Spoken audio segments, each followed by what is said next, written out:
Buddy, it's a Monday morning, and even with all the changes we've been going through these last months, a Monday morning still can always be a little tough for all of us. So I'm happy to give you some good news to start your week.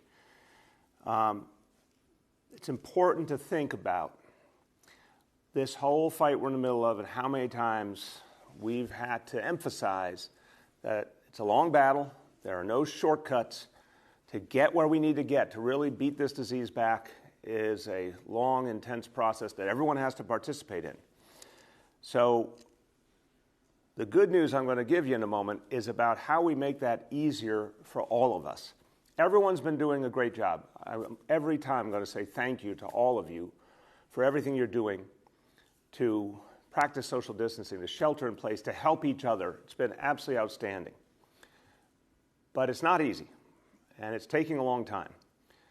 Everyone wants more certainty. One of the most frustrating parts of this whole experience has been how many things aren't known, about this disease.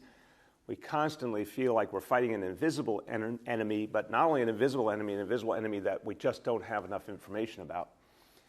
But the thing we all want to know the most is about what's happening to our own families, what's happening in our own lives. Have we been exposed to this virus or not? Are we still vulnerable? These are the questions that people want answered and want to know what it means for their own safety and everyone they love.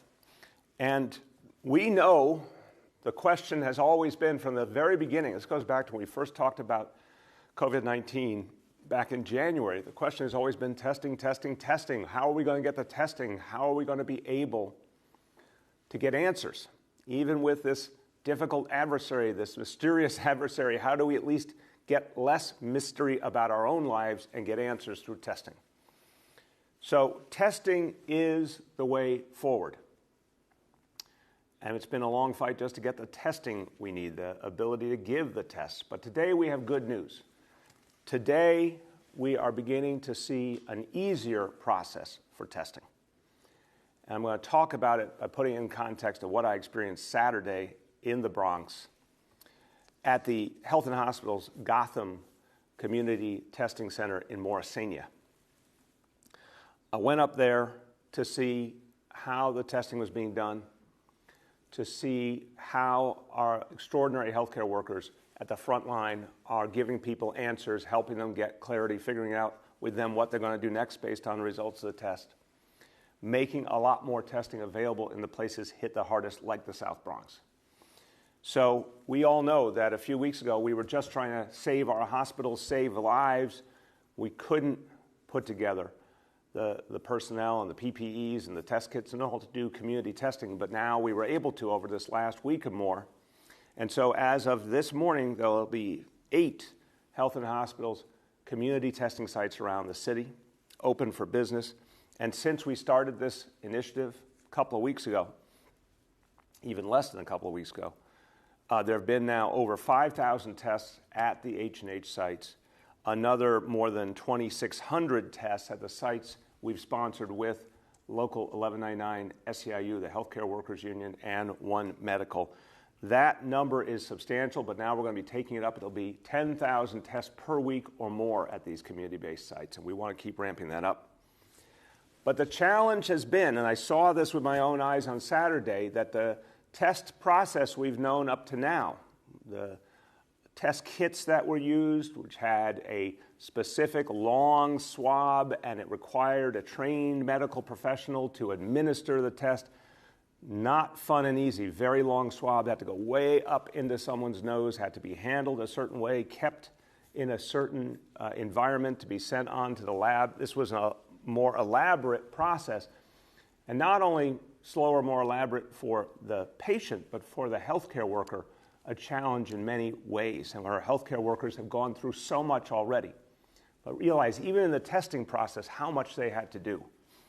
A healthcare worker, even to do one test, had to put on, if you will, their body armor. They had to put on the whole PPE ensemble, the face shield, the N95, or whatever type of mask was appropriate, the gloves, gown, a whole specific plan to keep them safe, because the problem was with the tests we've been using up to now, a lot of times it made the patient sneeze. And obviously it might be someone with COVID-19, and that was going to expose the healthcare worker. So it was a laborious, careful process. But of course, a process done with someone who might be infected with a disease that might therefore infect the healthcare worker, so we had to take real precautions. And that was every single patient, every single person being tested, hour after hour, day after day. And it was a slow process, and a process that came with real exposure for the healthcare workers who've been through so much. We have been working to confirm for weeks now that there was a better way to do this. And the good news I have today is there is a better way. There is a better way to do testing. There is an easier way to do testing. And there is a safer way to do testing. And we're going to start that this week at our Health and Hospitals clinics right here in New York City. So we're calling it, just to make it simple, straightforward, self-swab tests. What does it mean? It means when you go to one of the community testing sites, instead of the healthcare worker having to be all prepared with all the PPEs and then take that very long swab and administer the test, no, this is a whole different thing. This means the healthcare worker explains to the person there for the test how to administer the test themselves. They go into another room for privacy, and the patient takes something that's basically a sterile Q-tip, puts that in their nose. They don't have to go way deep, just enough to get a sample.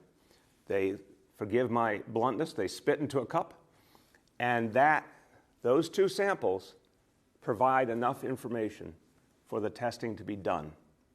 Much simpler, much easier for everyone involved.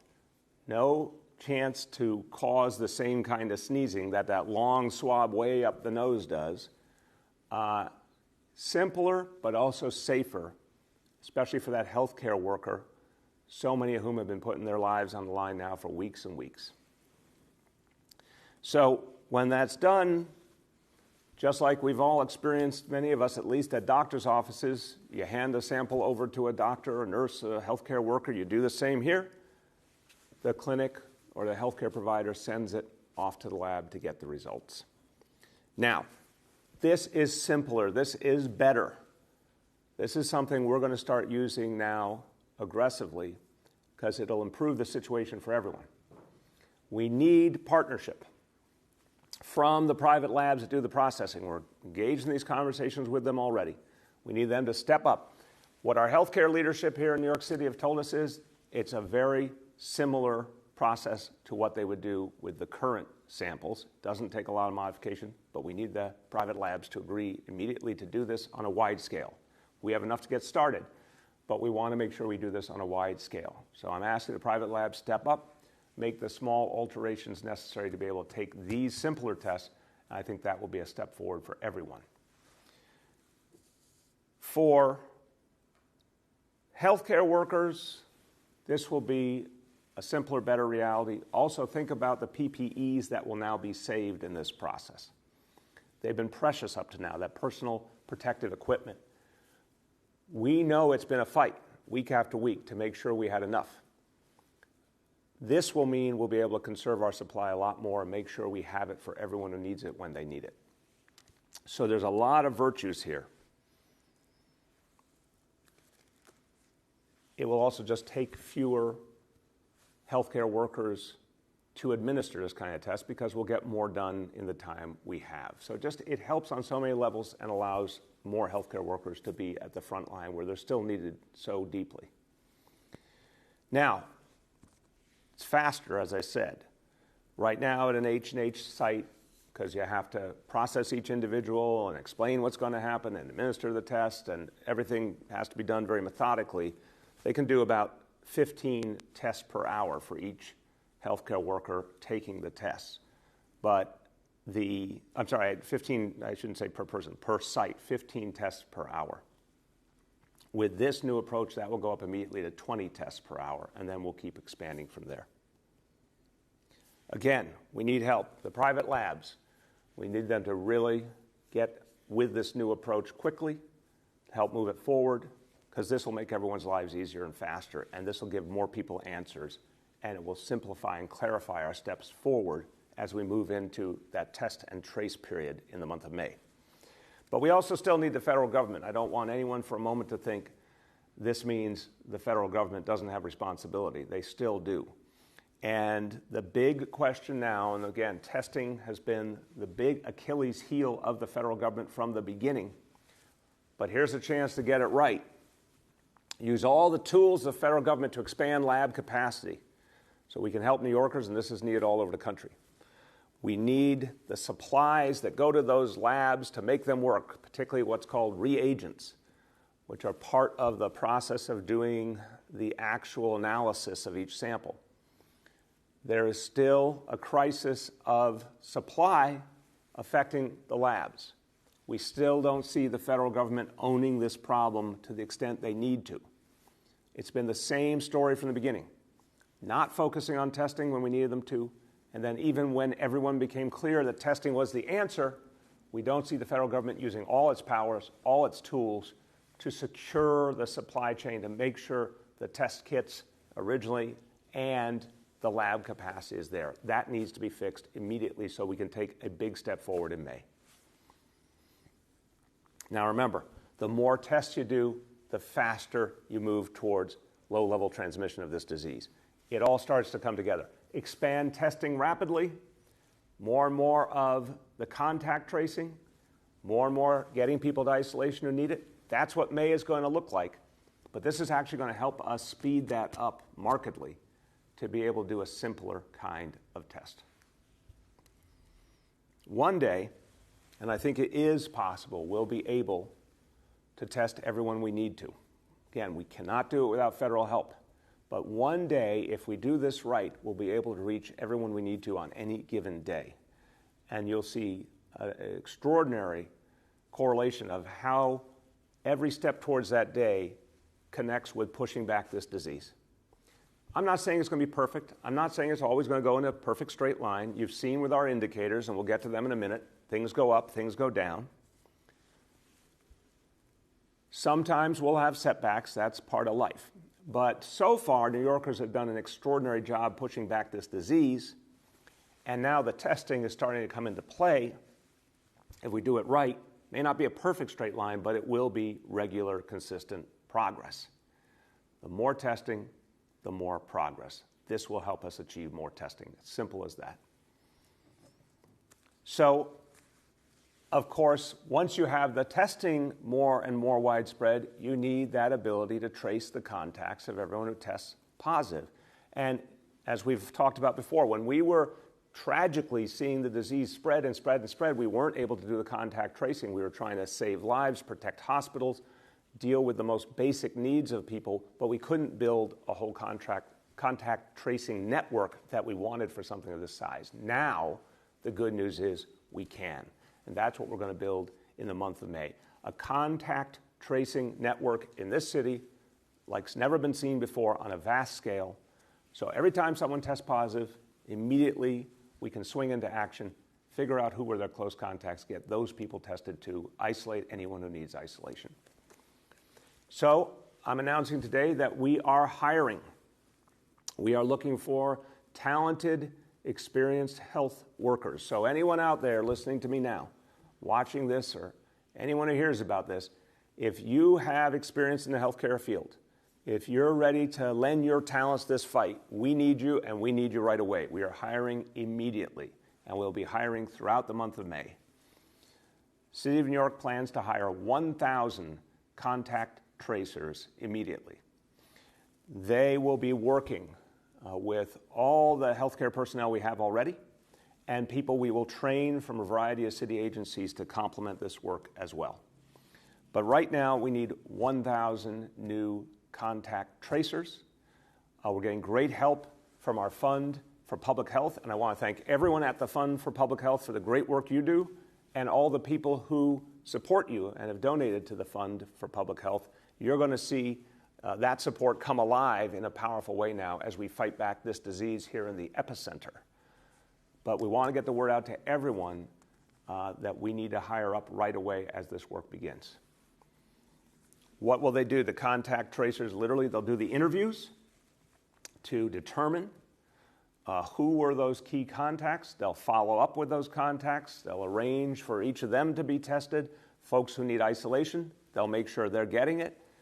They'll help make sure that the steps that are needed are glued together. And they'll ask the questions that are needed, and that training will be so important to understand if there's anyone who needs that follow-up. Talked about disease detectives before. This is a variation on that, but it's the same concept of knowing how to ask the right questions, knowing how to search for the clues of the people in someone's life who tested positive that need to be contacted, need to be followed up on, need to be tested. So again, we'll start immediately, and anyone interested should go to the Fund for Public Health website. It's fphnyc.org. Again, fphnyc.org. Very, very important. Please, we need you to come forward right away so we can get you into this battle and help save lives here in this city. Let me switch to a couple of other important topics before I talk about the daily indicators.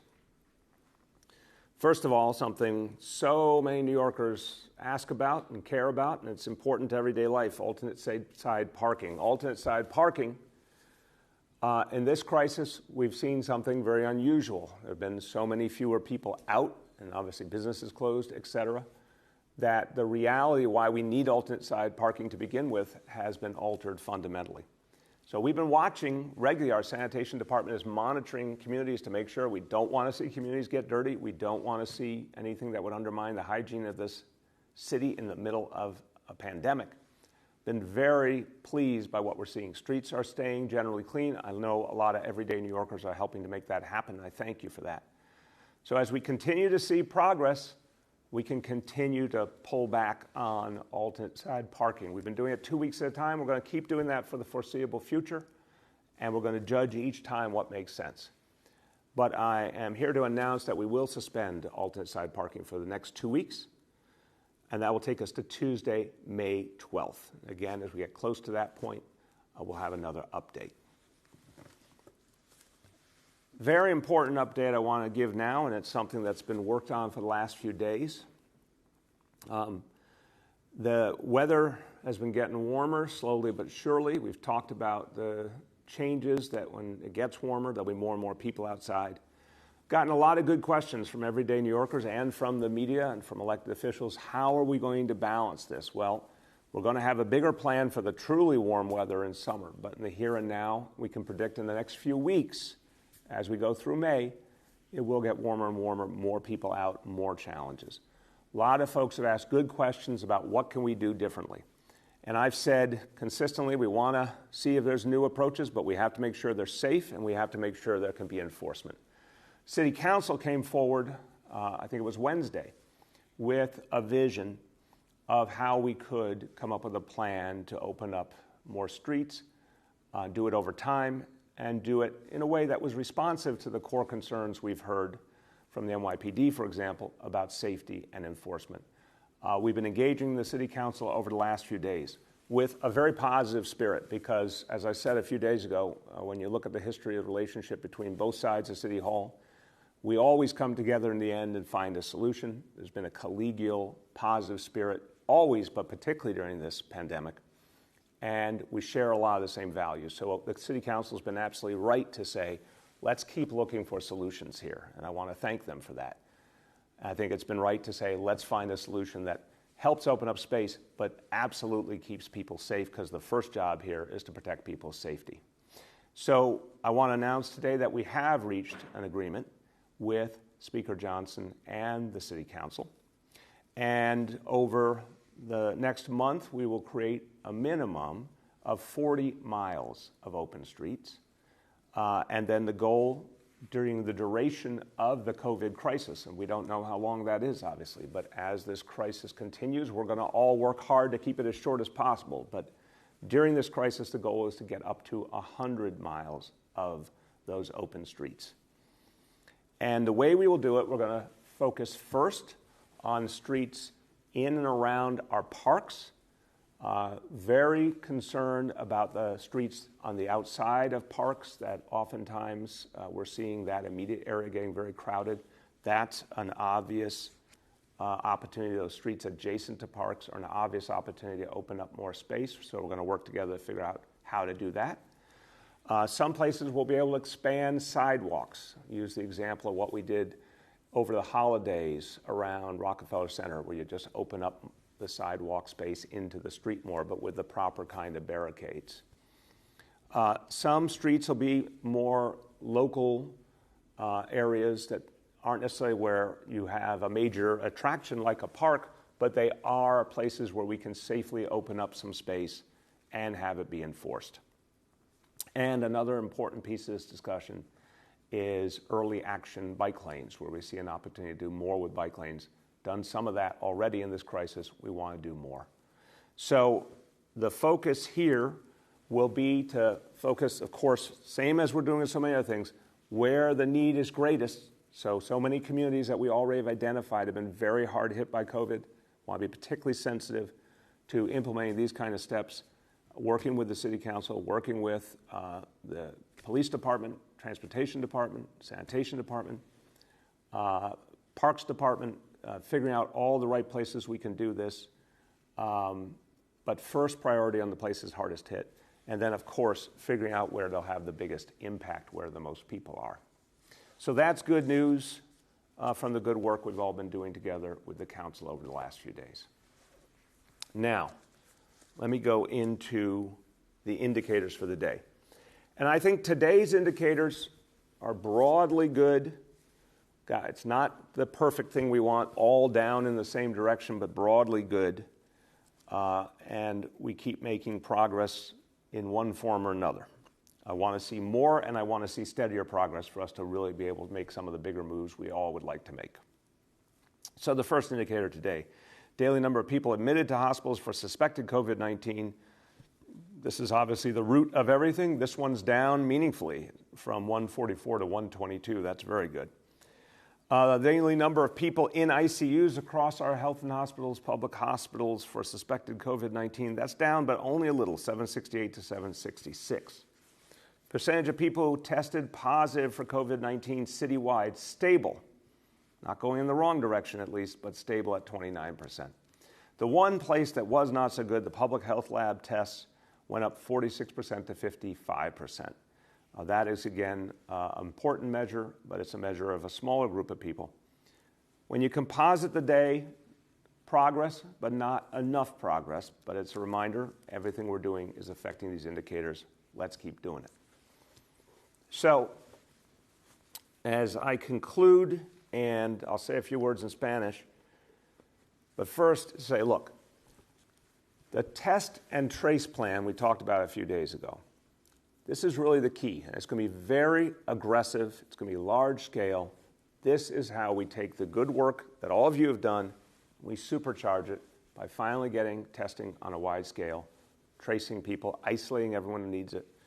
Doing that is the path forward. But we knew the testing piece of the equation was a challenge because we've always struggled to have the testing capacity we needed from the very beginning of this crisis. Finally, we see something simpler, having an approach to testing that will protect our healthcare workers more, save time, allow a simpler process, a process that's easier for the person being tested as well as for the healthcare worker. And the fact that it will speed things up and require less personnel over time is a huge, huge benefit. So the goal here is to test as many people as possible. This is another step toward that. It's a good way to start the week with some good news, and it makes us even more ready to go into May with that aggressive test and trace strategy that I think is going to be a game changer for New York City. Just a few words in Spanish. Nuestros trabajadores de salud están haciendo un trabajo heroico en nuestros centros de prueba y les debemos cada forma de protección posible. Con el autoexamen les daremos alivio y vamos a seguir ampliando la capacidad de hacer pruebas para más neoyorquinos. Cada día estamos poniendo más piezas en lugar para lo que viene. Y mi promesa a los neoyorquinos es que vamos a estar preparados. With that, we will turn to questions from our colleagues in the media. And as usual, tell me the name and the outlet of the journalists calling in. We'll now begin our Q&A. As a reminder, we have Dr. Daskalakis, Dr. Barbeau, Dr. Katz, and Senior Advisor Jay Varma, all also on the line. First question today goes to Bridget from WNYC. Good morning, Mr. Mayor. I have some questions related to the election. Tomorrow would have been the presidential primary here in New York. So just a few questions. First, the governor announced in an executive order last week that the state board elections wants municipalities to mail absentee ballot applications to all voters. Just interested in your reaction to that, along with keeping poll sites open. Do you have any concerns there?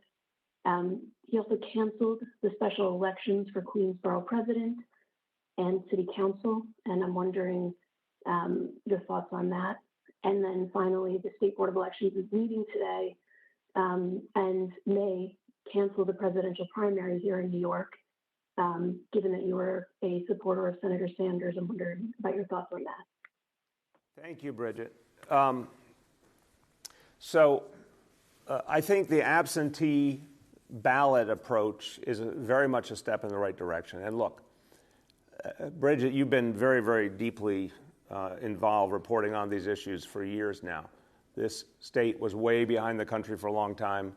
Last year, we saw extraordinary reforms and change. It was a moment a lot of us have been waiting for decades, where New York State finally caught up with the rest of America in terms of a lot of crucial reforms to make voting easier and to protect the voting process. In this crisis, to me, the first question is health and safety. Care deeply about the sanctity of our elections, but the first question is health and safety. So I think the absentee ballot approach is the smart way to go. And in fact, it's teaching us for the future if mail-in ballots might be part of yet another piece of a strategy, which some states use very widely already, not just because of this crisis, to make it easier for people to vote and encourage more people to vote. So I'm very happy that approach is being used here. I think we could go a lot farther with that potentially. I think the absentee approach is what everyone should do. So my advice to everyone involved is let's just focus on folks mailing in. It's the safest approach. It's so long as it's being made widely available and it will be handled benevolently, meaning, for years and years, there was kind of a burden of proof on the voter. My assumption and my hope here is that every absentee ballot application will be regarded as automatically valid. In that case, that's the way to go. That's where the energy should be focused on. Certainly don't want to see people out and about who don't have to be. On the other issues, honestly, compared to all the other concerns out there, none of this registers to me as something I'm particularly worried about. Respect the decisions that the state has made.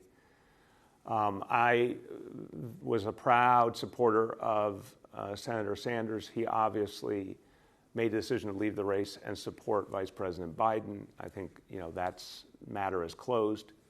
So I think keeping the election activity to a minimum in this environment makes sense.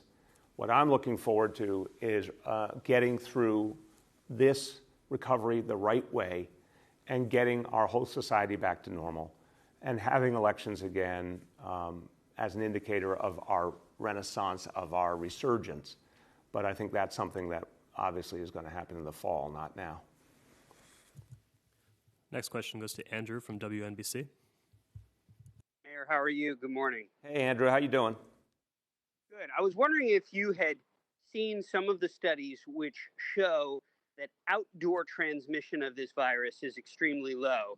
And as a result of that, are you considering assisting restaurants by closing some of the streets like 9th Avenue to, when they ultimately reopen, essentially create sort of the maximum amount of outdoor restaurant space in New York City? Have you begun discussions on that, and do you think it can happen? Yeah, Andrew, I think that's a very interesting idea. As we've thought about, and we have begun discussions, but as I say, when we have firm plans, step by step, we'll unveil them. But there's something elegant about that solution. We know that when the right time comes for restaurants to reopen, there's still going to be real questions about how much distancing, how you protect customers, how you protect the folks who work in the restaurant.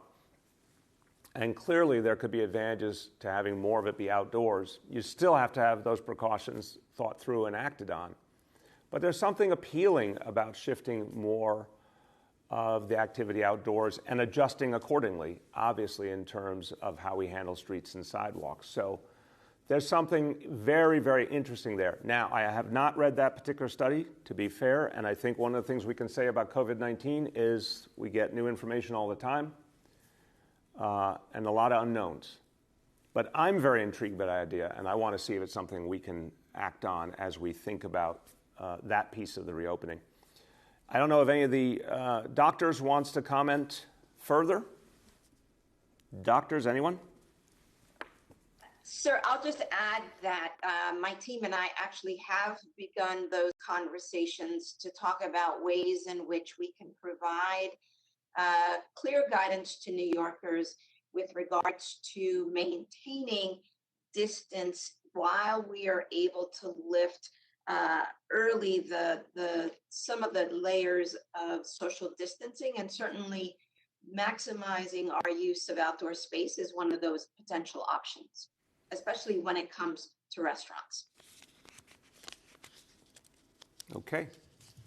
Next question is Jen Peltz from the AP. Hi, Mr. Mayor. How are you? Good, Jen. How you doing? Fine, thanks. I had just some questions a little bit about the self-swab testing that you mentioned earlier. One was, could you explain a little bit further about why there are two samples being collected here, one nasally and one from saliva? And also a little bit more about how come this reduces the need for personal protective equipment. I'm going to start as the layman here and then pass to the doctors. So, Jen, so it is two samples, two different samples from the same human at the same time, and that actually is helpful in terms of cross-checking and helping with ensuring the validity of the outcome of the test. But the other thing is just to try and, I'll try and be clear without being overly graphic. So why is it safer? Because so when I was there at Morrisania in the Bronx, they took out the actual test kit, and here's the swab. And the swab, I don't know, I can get the exact length. One of the doctors probably knows exact, but it's a long swab. It's not think about a Q-tip. It looks like most of twice that size.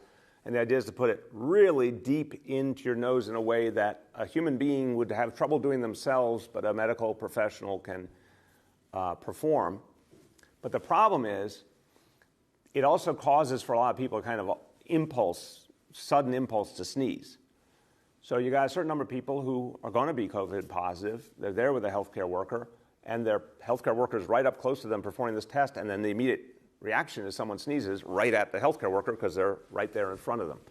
So that's not great. It's been what we've had. It's been the only option that appeared to be truly consistent and viable, and that required the healthcare worker to think about it, the face shield, the PPEs, everything. This ain't that.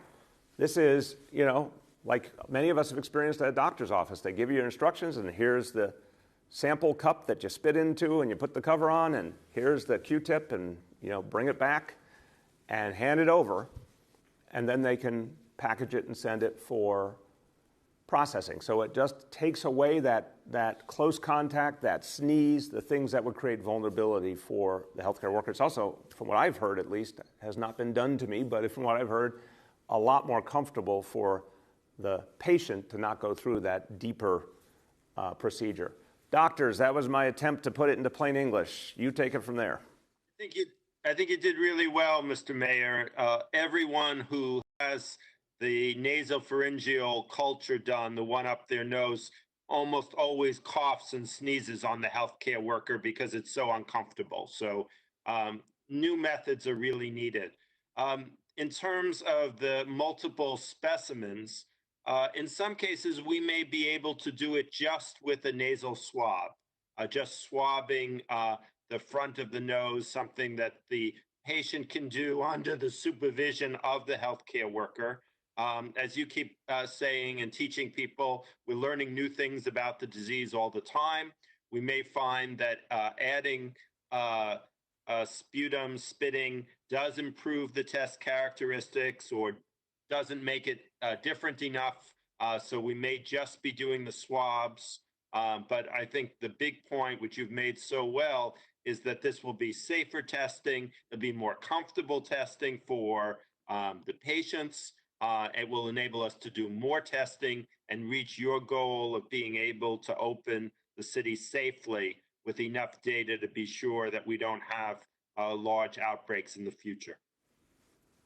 Okay. Next question is Christina from Chalkbeat.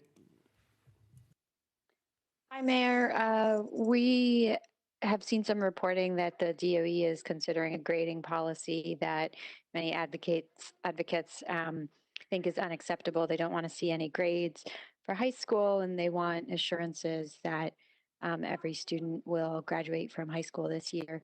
Just curious whether the DOE is taking that feedback, when we can expect an official policy to come out, and what the holdup is. Yeah, thank you, Christina. Now, look, the focus has been over these last few weeks to really get the distance learning moving to the extent that we need it to, and to try and consolidate the education of our kids right now under the most adverse possible circumstances. 1.1 million kids spread out over a whole city, not a single one of them, in a classroom in the traditional sense, although some are at the enrichment centers. It's still not the classrooms that we knew, in the school structure we knew. So that's been the focus at the DOE, get that piece right and start building for the future, for the summer and for beyond in different ways. This week, we'll have an update on the grading policy. I've had detailed conversations with the Chancellor and his team. We'll have an update for you. I will say, of course, the voices of the advocates and every stakeholder is listened to. And we want to be fair, and we want to be really respectful of students and families in this moment. We also want to strike a balance. I think it is important with everything in life that there be some real standards. I think it helps people to have some clear standards. And we think we can do that in a fair way that accounts for how difficult this experience has been. Clearly want to see as many seniors as possible move on at the end of this school year the right way. But we have to structure that in a smart way, and again, we'll have the details this week. Next question is Henry from Bloomberg. Mr. Mayor, how are you doing today? Good, Henry. How you doing? Okay. Let me ask you this. I don't know whether you've ever spoken about this, but why do you think New York City has been such an epicenter for this pandemic, way beyond other cities that are densely populated and act as international gateways? Well, it's a profound question, Henry. I've spoken a little bit to it, and I think we're going to keep researching that question going forward, but I would say you're on the right track. International gateway in a way that very few cities on earth are. I mean, I think we have to understand New York City, who we are, what we are, how we compare to the rest of our country, how do we compare to the rest of the world. We are one of the most international cities in the world, with a handful of cities as the true international capitals. That obviously, in a pandemic, makes us more vulnerable. We have, the greatest diversity in the world. So we have people traveling back and forth from every part of the world. And we saw this pandemic growing from different parts of the world. And I think as we look at it more and more, we'll see that some of that came in from more than one location. And that was more of a vulnerability for us than it might have been for some other places. Yes, there are densely populated cities in this country, but there's nothing that compares to New York City. There's just no city that's laid out the way we are, that concentrates anywhere near as many people. That's a huge part of the equation. When you think of the second biggest city in the country, Los Angeles, it's structured entirely differently. It's spread out over a vast area. You have many, many fewer people concentrated in big buildings. There's many, many reasons why it made sense, very sadly, and the human cost has been profound and painful. But there's many reasons why we were particularly in the crosshairs of this disease. A lot more we'll say about over time. I think the other interesting question will be examined over time is, when all those challenges added up and this disease manifested so intensely. I mean, we never seen anything like it. I mean, again, the only parallel is 100 years ago. Thank God this city long ago devoted itself to having a very strong public health apparatus, Department of Health, health and hospitals, community-based clinics, and that is part of what saved us here because our hospital system was strained deeply, but it never broke. A lot of other places, if they had gone through the kind of overwhelming growth of the disease that we've gone through, their hospital systems would never have been able to handle it. Ours held. So that's something all New Yorkers should be proud of, and obviously the healthcare workers were the heroes. But those are some initial thoughts, Henry, but I think we'll all be doing a lot more research as we get more information. Next is Gersh from Streets Blog. Hello, Mr. Mayor. How are you? I'm good, Gersh. How you doing? Great. I appreciate that. So I do want to obviously talk about this massive open streets announcement you just made. You did use the term enforcement, so I need to understand a little about what's different now between what you're going to do and what the NYPD was doing with the original open space pilot. Have you accepted the council's position that open streets can be done with far fewer cops and with more trust in drivers to stay out of areas where they don't belong?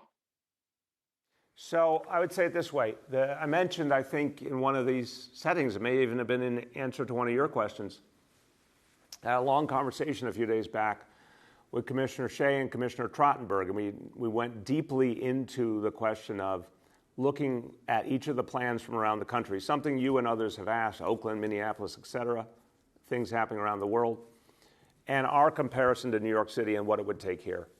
And I think there is, an assumption in everything we do, and it gets back to Vision Zero, that we want to be very cautious about making sure drivers are constantly given the message, slow down, drive safely, recognize the ramifications of what it means to drive a vehicle and your responsibilities. So that worldview, Gersh, makes us very cautious when it comes to trusting that if you create a situation where there are not protections and there's not enforcement, that you could put people in danger. And obviously the goal of an open street or safe street kind of structure is that people can enjoy it and experience the virtue of it and the social distancing without having a new danger from vehicles. So we've always had a concern about enforcement, we continue to, but the council, discussions with the council, I think were kindred in the sense that we could come up with places to open. I think the areas around parks are a great example, where by opening them up, you're going to capture the natural flow of people. One of the things, many of the questions I've gotten from all of you in the media, but beyond, is one of the most important places to open might be where a lot of people are going anyway, and just give them more space since more and more people will go there when it gets warmer.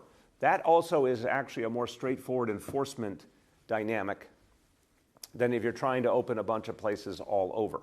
So it was sort of a focus on where the need was greatest, both in terms of where people would go and obviously communities most affected, using some of the enforcement we were already devoting to those areas in an efficient way. And then more and more of the conversation revolved, this is something the council felt deeply, and actually, as we looked at it more, we felt this was a very important piece, revolved around community partners that could be relied upon to create structures that, if you were going to have a place closed off, there would be a constant effort to monitor it, to make sure it was safe. If there was any problem, to get NYPD over there quickly. Something with a little more structure than, for example, what we saw in Oakland. So I think there's been a really good consensus that we can do something substantial while keeping the health and safety issues up front and ensuring the right kind of enforcement, more work with trusted community partners. But I would not go so far as to say, forgetting what we learned from Vision Zero, which is to always keep our guard up against the problems of people who drive irresponsibly and making sure we're protecting pedestrians at all times. Next is Shant from the Daily News. Good morning, Mr. Mayor. I was wondering if you could share some more details about the street closure plan. I mean, to start with, can you sort of help New Yorkers visualize what the plan will look like? Will there be barricades, police cars, officers enforcing? Also, can you say exactly who's going to be picking the streets? Will that be DOT or the council or somewhere else? And maybe last but not least, do you know at this stage what the first streets will be? Parts of Manhattan, Bronx, et cetera, anything like that? Okay. So we're all going to work together on the selection. Council, mayor's office, NYPD, DOT, everyone's going to work to figure out the places that make the sense immediately. Again, I think it's going to be a combination. I think assume first and foremost those streets around parks, where that natural ability to expand, if you will, the park space and the places where a lot of people are going to be congregating as it gets warmer. I think in May we're going to see steady warming and more people. So let's get ahead of that, expand out around the parks. We'll figure out together where to focus. It's one part where you're going to see the most activity, another part where you're going to see the most need in terms of the health reality. So that's obviously a lot of the communities that have been afflicted the most. Yes, there will be enforcement. I think everything you said can and will be a part of it, meaning in some places barricades, but one of the open questions is, how permanent for the duration of this crisis the barricades need to be, or how temporary they can be, what will be effective. Yes, there has to be enforcement attached. Depending on the location, it might be more enforcement. Other places, it might be less, so long as, again, there were trusted partners. Bids have come forward as one example. Certain neighborhood entities that work very closely with the NYPD. This is an idea that Commissioner Shea put forward. If the NYPD has a working relationship with an organization and knows that they can rely upon them to manage something and keep in touch if there's a problem, that makes sense. So, and timeline to move obviously as quickly as possible through the month of May, but to start where we think there will be the most activity, and then build from there. Details will be announced. We have to deepen this process with the council and with the agencies. As we have the first tranche of the places it will occur, we'll announce that. Next is Yoav from the city. Hi, Mr. Mayor. I wanted to ask you about the 3 indicators the city is tracking.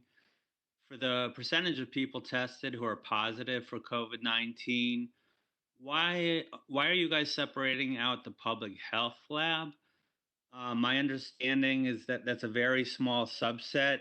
I guess if you can tell me how many tests the public health lab is conducting, and is that a special group of people? I'm just trying to understand why it's being separated out. It's a great question. Appreciate it, Yoav.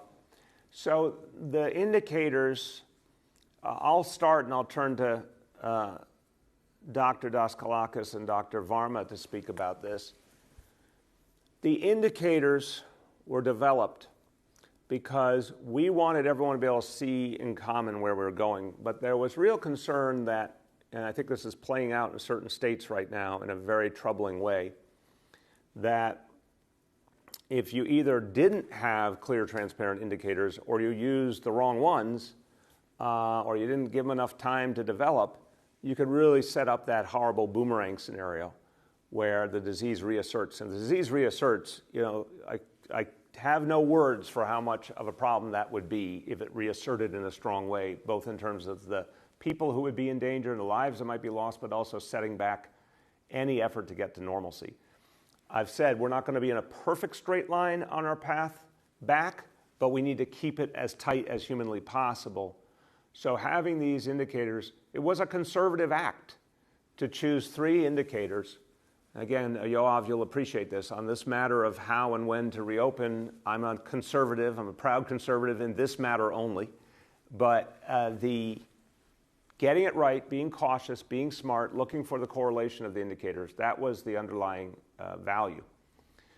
Yes, the public health lab is sort of a rarefied slice in my layman's terms. It's a high bar, but we thought it was right to have it there because we wanted a high bar. We wanted to make sure we were really cross-checking all our indicators and seeing something consistent. We're going to see how it plays out. We always have the option to reevaluate down the line, but so far I think what we've been seeing tracks with what I believe is happening, which is we are getting steadily better, but we're far from out of the woods. Look at the number of new cases every day. Look at the number, tragically, of New Yorkers who we're losing every day. It's better than what it was, a month ago or a few weeks ago, but it's nowhere near what we want it to be and need it to be. So I think the indicators are doing their job right now. But Dr. Daskalakis, Dr. Varma, why don't you jump in? Thank you, Mr. Mayor. So the public health lab actually focuses on testing inpatients. So it's the sickest New Yorkers who are being tested. The indicator, the reason that they're together in a graph is because we want to look at them in combination of sort of the sickest folks who are being tested, as well as just the general population who's being tested. So we think it gives a pretty robust view. And again, like the mayor said, we really will be able to adjust these further if necessary. But the most important message is that the trend is definitely down in both. So day-to-day variations to be expected, especially since we test fewer folks in the public health lab. But again, since the trend is down, we are going in the right direction and does provide for some cautious optimism. Dr. Varma, you want to add? I guess he doesn't want to add. Okay, go ahead. Next is Gloria from New York One. Hi, Mr. Mayor. Thank you. I have two questions for you. The first, I understand what the doctors have explained about how this test is easier to administer, but is there anything they can say about how you eliminate or prevent the possibility of a person not self-administering this test correctly? If they do it wrong, then is there a possibility that the test might get a wrong result? How do you monitor that if the idea is to send the person off into another space to administer the test? And my second question is about the streets plan. I thought much of the discussion around this had been about giving people who might not have access to, say, a park or a large area of open space options. So why start with places that are near parks? Why not focus in places where people might not have immediate access to a green space or a place to spread out and take a walk? So I'm going to speak to that one, and then I'll turn to the doctors on the self-swab issue, and I think a very good question you're asking about how do you make sure the tests are accurate. I think the crucial question here, Gloria, is about health and safety. So when you think about social distancing and the ability to help people do it effectively, and New Yorkers have been amazing, but obviously space is something we are all challenged by here in general, even when we're not doing social distancing. It stands to reason the first concern from a health and safety perspective is where are the most people going to be? And how do we help address that? And of course, the warm weather coming on, and this is something we talked a lot about with the City Council, that the warm weather is going to change the dynamic. It's going to make it more challenging. So the notion of going where the people will be, which we know will be a lot of the places they'll be attracted to, we're already seeing that on a few nice days we've had, that's about maximizing the impact to protect people, to give the most people the most opportunity to socially distance.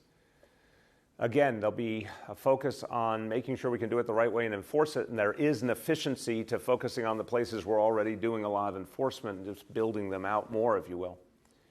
And as I said, there's going to be a real focus on the communities that have been hardest hit.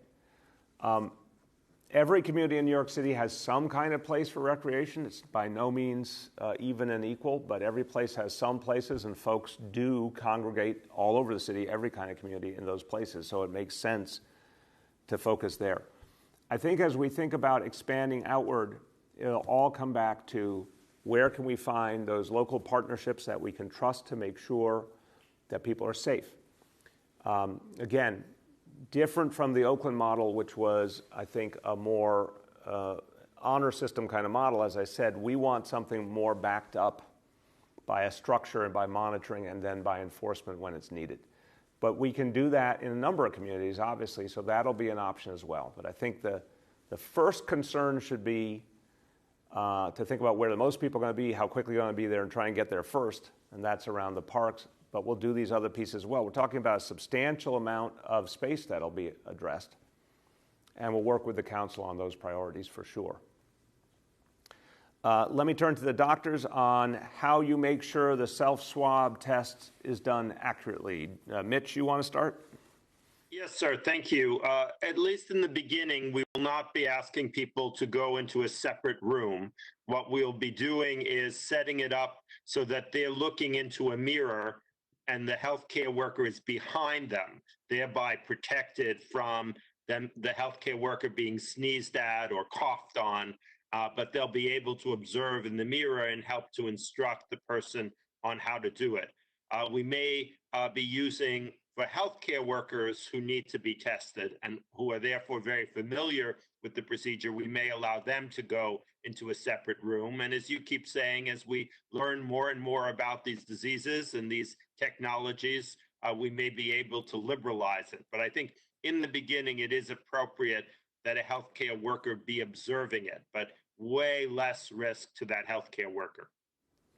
Mr. Mayor, I'll just build on what Dr. Katz said, and if Dr. Daskalakis wants to weigh in, I would say that, Gloria, there are other situations where we work with patients for them to do self-collection. So, for example, in our Chelsea clinic, we have a clinic where patients can self-collect samples to do testing for sexually transmitted infections.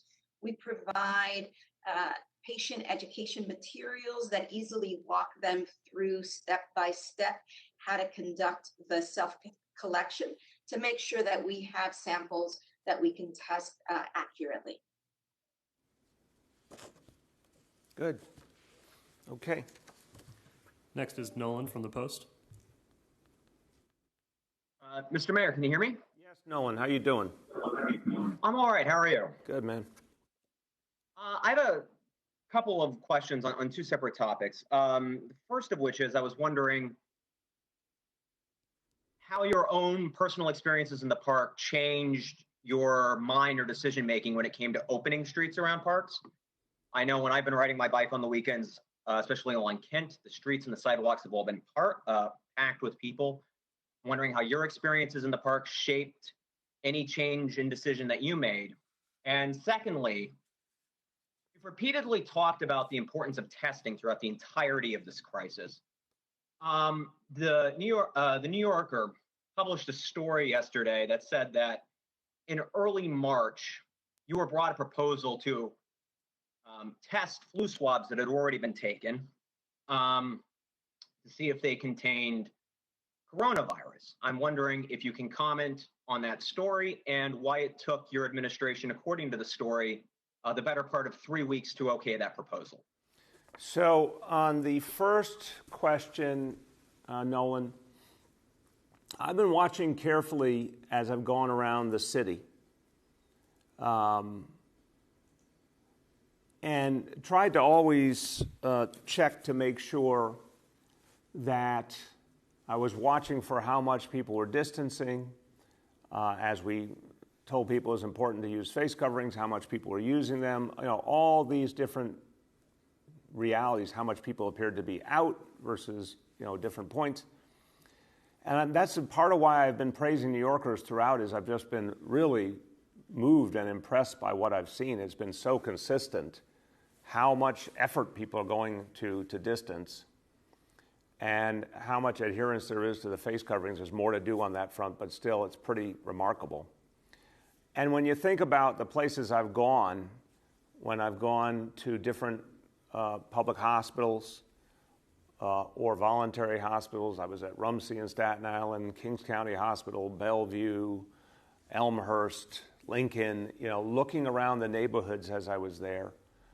My own, you're right, I've kept an eye out whenever I've been in a park, and I've been in several different parks getting a sense of that. Talking to our different commissioners, but Commissioner Shea has been particularly focused on this issue of going out and seeing for himself places like Central Park, Riverside Park, Hudson River Park, but talking to all of his commands about what they're seeing. And I think it became clearer and clearer that the parks were filling up in nice weather, but people were still doing a pretty admirable job of keeping distance. When you saw folks together, it tended to be people who were family groups, or people obviously were in relationships under the same roof by and large. So the impulse that people were living by was really good. But the question has been coming up more and more. It's going to get warmer, and we've all been having these constant conversations. When it gets warmer, what's it going to look like, and what new stresses and strains is that going to create? And that's where a lot of the energy came from, to think about what can we do around the parks, and particularly to expand them out, if you will. And certainly the City Council have been thinking a lot of the same things, and it was a good consensus. So yes, everything I saw in parks but beyond made me feel we had to help people continue to be able to socially distance, and that a lot of the nexus would be around the parks as it got warmer. On the question in the New Yorker piece, I have not read the piece. What I've had summarized to me doesn't make sense to me, so I'll look at it and I can speak about it in more detail. Whenever we've heard of any opportunity to get more information, and I remember these conversations vividly, we wanted to maximize anything that would bring us more information on what was going on, and anything that would help us reach more people to help them know their health status. So I'll give you a more thorough answer after I've read it, but from what I've heard so far, it does not bear a resemblance to what I remember. We have time for two more. Next is Andrea from CBS. Hi, good morning. My question is pertaining to the task forces that you announced yesterday. Will the city not consider or delay reopening until those task forces come back with recommendations in June? And to that end, Mr. Mayor, you campaigned on a platform to address inequalities in the city. Are you now using these committees and task forces to make up what you haven't been able to accomplish during your tenure? So on the first part, no. The reopening will move as quickly as is safe and healthy, obviously based on the indicators and deliberatively. And we're going to be very, very transparent about what can happen in each phase, so long as we keep making progress, which is the good incentive for every one of us to keep doing the things we're doing and keep showing the discipline that New Yorkers have shown.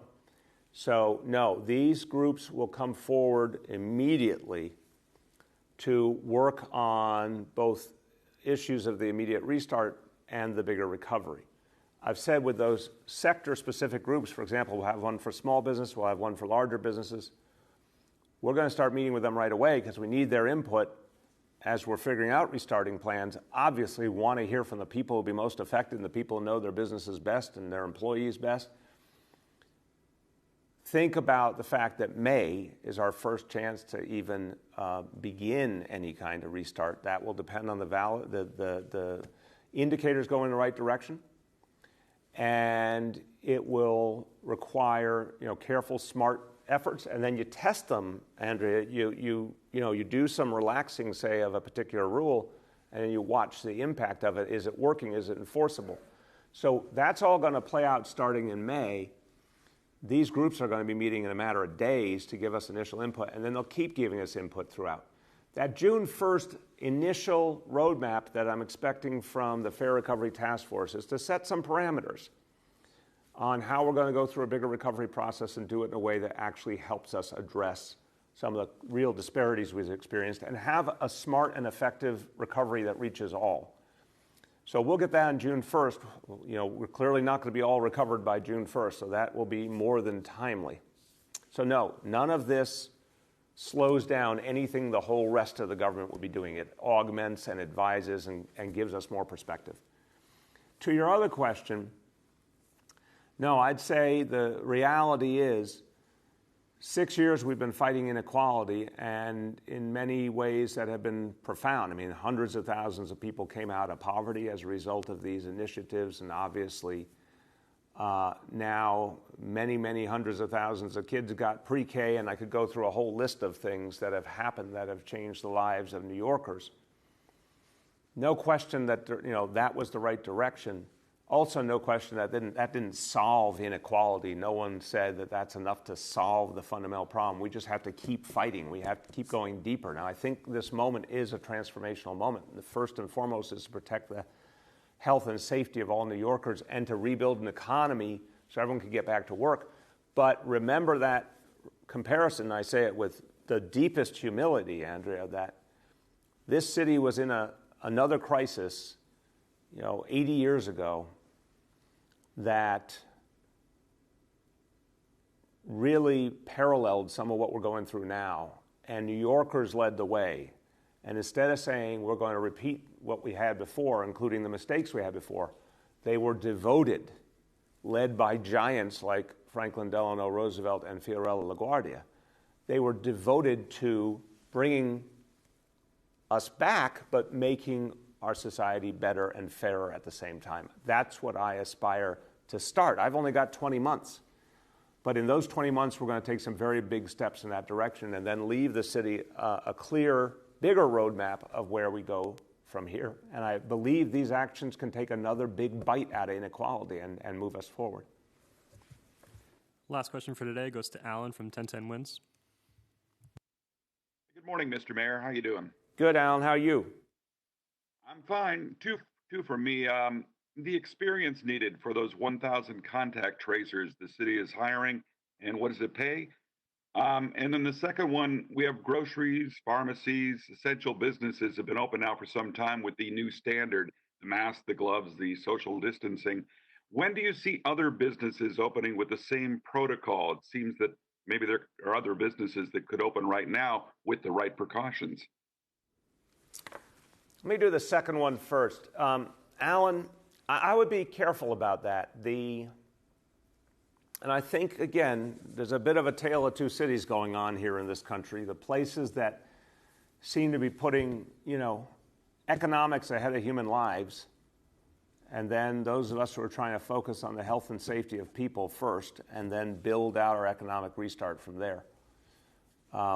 If we're not making decisions based on healthcare indicators, there's something wrong. If we're not making sure that, like I said, that sort of foothold idea of you're climbing a mountain or something, you get your foothold and make sure it's secure before you go up to the next one. I mean, right now, we're still very much in the throes of this. It is better than a few weeks ago, but we're very much in the throes of it.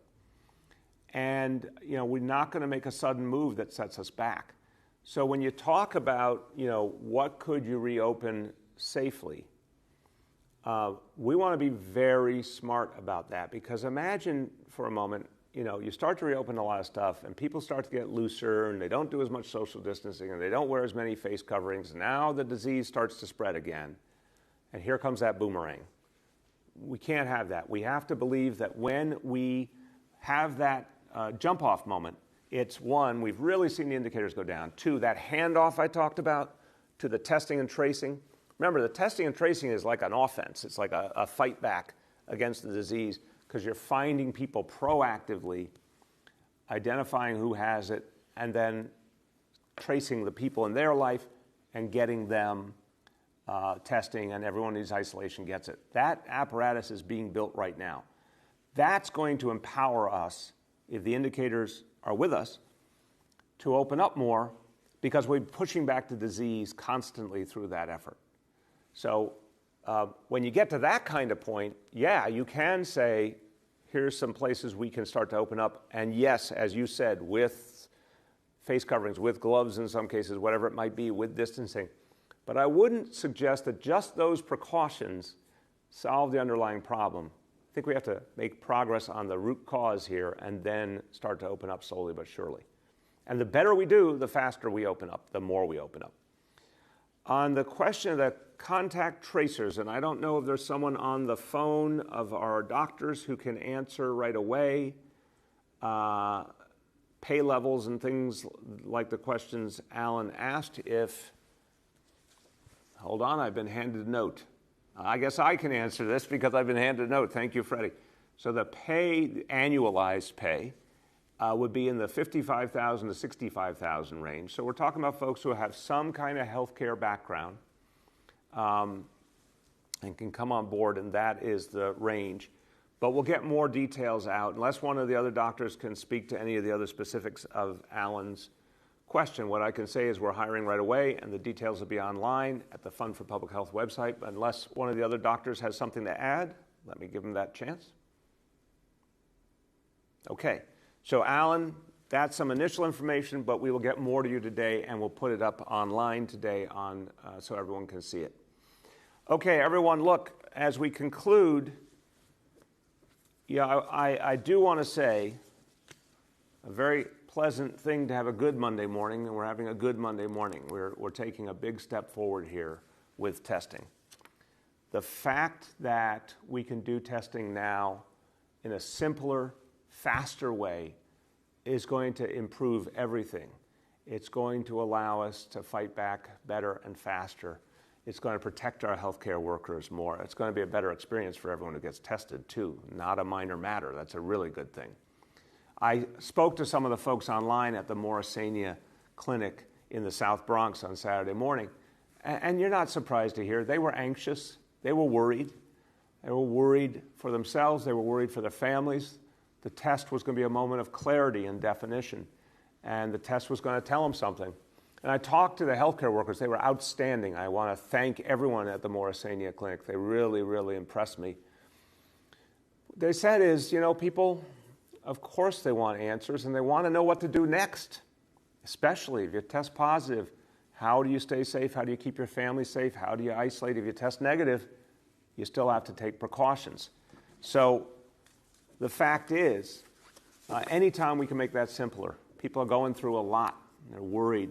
They're looking for answers. If we can make it a simpler process, a better process, more comfortable process, that's a good thing unto itself.